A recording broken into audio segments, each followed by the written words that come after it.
I'm sure you will agree that turning up the volume on a really bad sound is not the best idea.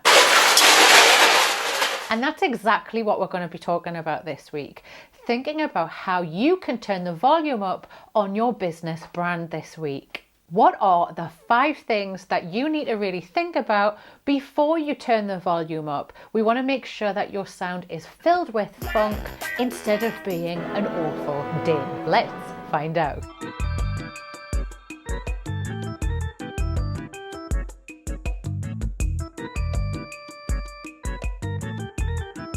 And as well as being an icon for the LGBT, blah, blah, blah, these are the things we looked at together to think about blah, blah, blah. In 2019, we quickly looked at these key points. That's all you need to say, Laura. You're making it too complicated, like usual. If you're feeling a little bit, all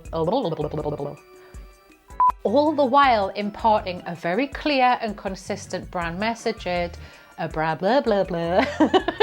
I'm building on an episode that I put out way back in October 2019 this week. Back then on that episode, I went through a bunch of different branding essentials that you really need to consider before hiring a brand photographer to do some brand photography for you. How does it actually feel to customers when they experience being involved with your brand? A little bit similar to branding gaps, a lot of clients will find it very hard to explain this to somebody new, like a headshots photographer. My most successful clients come to me with hard data on this because they're continuously measuring how they're being perceived and how they want to be perceived, and understanding how they can loop that and close the gap. We're going to expand things even wider now with 5 things that you need to consider before you turn the volume up on your brand. If you're working really hard on ensuring that your business grows at the pace you want it to, all the while making sure that a very clear and consistent brand message is being put out, filled with all of your key messaging, then subscribing to Mwah TV is probably a really great idea for you. I cover lots of tips and pointers, as well as plenty of inspiration and client case studies that you can use to make sure you're keeping yourself on track. If you hit the bell when you subscribe, you're going to be notified when a new episode comes out every single Friday. In this 2019 episode, we quickly looked at these points together. This really was a quick introduction to some branding essentials that included definitions of all of these different terms. Together, we looked at brand identity, brand image, brand positioning, brand differentiation, brand personality, brand experience, brand communication, brand extension, and brand equity. If you just looked at that slide and thought, right, what the hell do they all mean? Now you're feeling a little bit bamboozled. Do not worry, I'll put a link to that episode below in the show notes and you can go and watch that later on to get a bit more of an idea about the definitions. Now, all of these brand strategy areas are indeed really important to consider, especially before you start thinking about going out and getting a brand photographer or turning up the volume on your brand. But this time, I want to get into a little bit more detail about the most important ones from that list we just looked at. And this is going to explain why measuring your brand on a regular basis is really important. Now, I've decided I'm going to frame all of this dry terminology in the world of music, which, let's face it, is a lot more colourful and joyous. I'm obsessed with music, so it's really fun for me to do that. But most importantly, I think it's easier to interpret. So when you're looking at a bunch of jumbled, dry terminologies that you don't understand, understanding it with the viewpoint of music is probably going to help embed it into your brain a little bit better. Number 1, your promise and values. This is all about why you exist in the first place. But then the next layer of that is the fundamental morals that you take as a brand and how it frames why you make your money in the way that you do. What do you stand for? And taking a moral approach to the way you do business is a really important thing, especially at this point in time in the history timeline. Big corporate has used CSR policies, or corporate social responsibility policies, for a very long time now. And usually that's regarded in the public relations world as a way to detract from something naughty that the big business is doing. Think about musicians like Bob Geldof, Styrene, and Lady Gaga. Each of these artists have very different moral priorities. It's hard to listen to Boomtown Rats without thinking about Live Aid. Lyrics from X-Ray Specs sung by Styrene are really important mantras now still for the feminist movement. And as well as being an icon for the LGBTQ plus community, Lady Gaga is synonymous with really pushing the envelope on what it means to be an artist. It's all about upholding raw talent and uniqueness.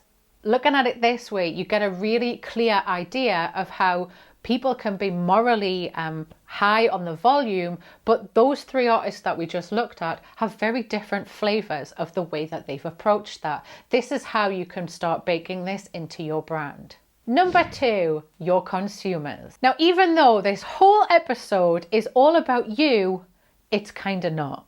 It's more about your people, your stakeholders, and your audience. If you don't know who these people are inside and out, then you're going to repeatedly struggle with trying to turn up the volume on your brand with real confidence, because you're not going to be 100% sure that they're going to like the sound of you. Taylor Swift has her Swifties, Barry Manilow has his own Fanilows, and Slipknot have their maggots. Understanding what moves your people emotionally can really have a strong effect on your brand personality, and I've got a little bit more on that coming up in a minute. You really need to think about why your consumers are going to be choosing to consume your messages as opposed to somebody else's, and then that helps you understand in greater detail why they make the choice to buy from you. Then that can help you frame and understand what's going on for them in the rest of their lives much better. Differentiation. It can be really triggering as a small business owner to start getting into a lot of detail about what the rest of your competition is doing. Having a good handle on this is really crucial in determining that you really are differentiating yourself enough or to the right extent from the rest of your competition. And this doesn't have to be a really big change. It can involve quite a lot of very subtle shifts in the way that you're operating as a brand, but together those things have a real cumulative effect on the way that you're being perceived. Let's use a fun musical example. We're going to talk about Kiss right now. Now, Kiss is a band that is renowned by the rest of the music industry and pretty much anyone who has any semblance of musicology about them as the biggest cashing in band that's ever existed. They are all about incredibly diverse lines of merchandise. You think of a product and there's a very strong chance that there's a Kiss branded version of that same product. Gene Simmons took it way beyond the idea of getting a tour shirt when you go and see the band at an arena. Team this action together with Kiss's musical style and you see that together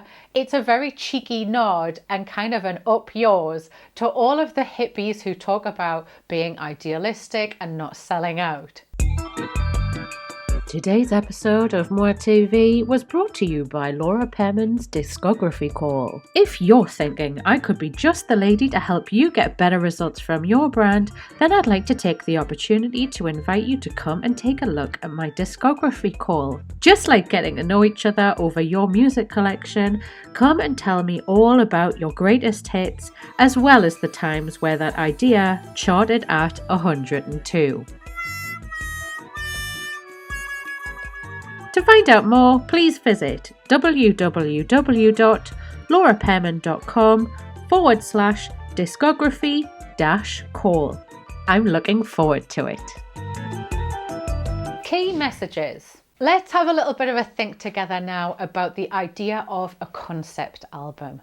Why does nobody do a really good concept album anymore? This is a really fun way to start thinking about your key messaging in your business. Now, I have a top 3 set of concept albums. Do not ask me to rank them. So this is in a random order. I just can't pick which one's my favorite. Let's start with What's Going On by Marvin Gaye. This whole album is about a war veteran who's returning home after fighting in the Vietnam War. It's jam-packed with key messages from the 1970s about poverty, various social injustices, and Marvin Gaye was quite pioneering in talking about environmental issues on this album as well. Moving over then to Dark Side of the Moon by Pink Floyd. This is a concept album all about the idea of insanity and living an unfulfilling life. And the key components involved in this philosophical way of thinking about life can be seen quite clearly if you just take a look at the names of the songs in the album. But don't do that. You've got to listen to the whole thing in full, as loud as you possibly can. Moving on to talking about the concept album Tommy, and this is by The Who, or as I like to call them, The Who. And this is an album all about, unsurprisingly, a character named Tommy. Tommy faces intense trauma as a child, and he is also, to quote the song, deaf, dumb and blind. He overcomes his trauma and then he gets all of his senses back. Then he goes on to be a religious figure with thousands of followers. But then the album takes an awful turn and he returns to darkness and rejection and loneliness at the end. It really is a whole story within an album.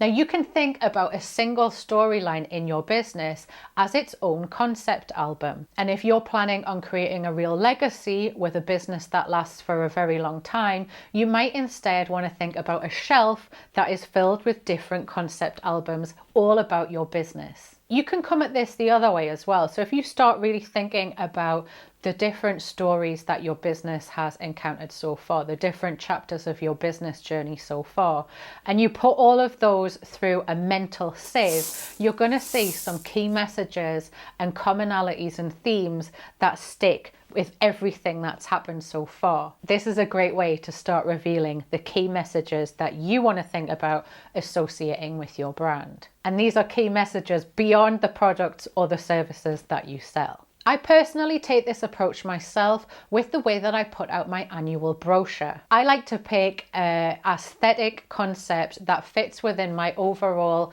aesthetic of my brand, the ideals that I uphold with that. And I like to really go deep on one particular concept every time I bring out a new brochure. You could do this with content creation too. You could think about a key message and a whole concept, and that can inform a whole season or a whole collection of social media posts or primary content that you create. Or you can be really practical with this. You can think about the key sales dates that you have in your annual diary, and then you can make sure that you pair those sales with key messages of your brand. So everything happens in a cyclical, seasonal way that enhances the way that you want to drive sales. I want to put links to every single one of these albums below in the show notes for you. You really deserve taking the time out to listen to these albums in the way that they were supposed to be listened to from start to finish.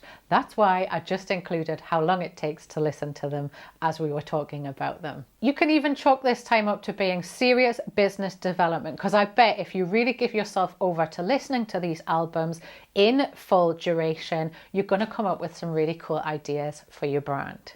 Personality. Okay. Think about a band made up of different boys. Now, these boys completely changed the perception of what it was to be a teenager in the 1960s. Were you thinking about the Beatles? Or were you thinking about the Stones? Why don't we switch things a little bit then? Change the 1960s to a different decade, and let's go forward and change that to the 1990s. A bunch of boys who defined the Britpop era. Were you thinking about Oasis? Or were you thinking about Blur? These polarizing examples in music is a great way to frame your idea of what brand personality is. On face value, all four of those bands have very similar credentials. Band of boys with a sense of rebellion, who live an alternative lifestyle and champion an alternative lifestyle in the way that they create music, couple of guitars, drums and lead vocals. But your reaction to me saying those different band names just now gives you an exact sense of how polarizing interpreting brand personality can be. And like I alluded to before, personality of your brand can have a significant part to play when it comes to the differentiation of your brand. If you know that you have similar credentials to someone who you compete with, then working with a brand strategist, there's a very strong chance that they're going to start talking about your brand personality, because this is a way that we can start differentiating you, even though you operate in the same market share. I'm really curious to find out from you below in the comments if looking at things through a musical lens has helped you increase your understanding of some boring brand terminology this week. If you've enjoyed the musical prompts that I've shared this week on this episode, then I'm willing to bet you're going to enjoy these episodes more about branding up next. I'll see you next time. Mwah. Now, before you go anywhere, don't forget to subscribe.